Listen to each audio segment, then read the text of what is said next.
আসসালামু আলাইকুম রহমতুল্লাহি বারাকাতুহু।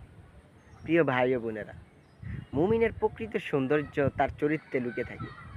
হাতে সময় থাকলে একটু শুনে যান নবী করিম সাল্লাল্লাহু আলাইহি সাল্লাম কি বললেন। হযরত আমির ইবনে মারদানা রাদিয়াল্লাহু তাআলা আনহু বর্ণনা করেন, তিনি বললেন, নবী করিম সাল্লাল্লাহু আলাইহি সাল্লাম বলেছেন, মুমিন হলো সেই ব্যক্তি যার হাতে ও জিহ্বা দিয়ে অন্যদের ক্ষতি হয় না। সে সবসময় সৎ ও সদয় থাকে, যার কারণে অন্যরা তার প্রতি ভালোবাসা অনুভব করে। একদিন একটি শত্রু লোক মুমিনের মেজাজ দেখে অবাক হয়ে বলল, আমি তোমার এই সহনশীলতা দেখে আমি ঈমান শিখলাম।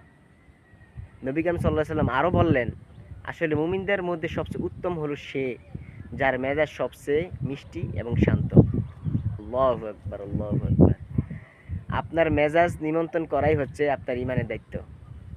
আল্লাহু আকবার, সুবহানাল্লাহ। ভিডিওটি বেশি বেশি শেয়ার করে দিয়েন, অনেক লোকের উপকার আসতে পারে, আপনিও সওয়াবের অংশীদার হয়ে যাবেন। ধন্যবাদ। আসসালামু আলাইকুম।